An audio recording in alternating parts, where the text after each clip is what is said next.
the clown is in a vulnerable position because it's an outsider of society. So, and the outsider, as the clown, has something important to tell us. And so we have to listen to what the clown have to tell us. Yeah, and how? I Yeah. think Mm. a lot of it is that if the clown is seeing this behind the wall, it wants to tell us on the other side of the wall what is going on there, because it has such a, it's very sensitive to like the nature, so it has such a good ear and a big heart, so it will know.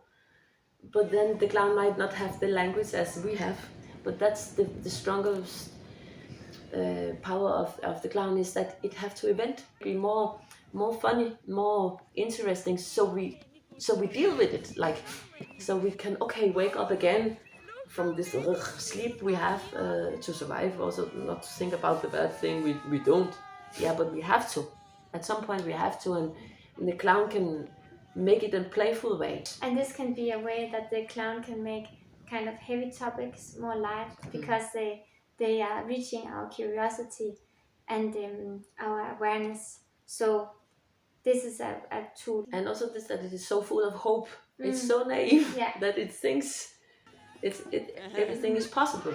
Yeah. Just by being pure themselves. They are so naive. It makes us come closer. So it will never attack, but just attracting us into making it interesting. We need the clown for helping us coming back to the hope that the clown will always look for solutions. Even it might fail like we do when we try to save the planet sometimes, but the clown will keep trying. So maybe we can learn something from its trying.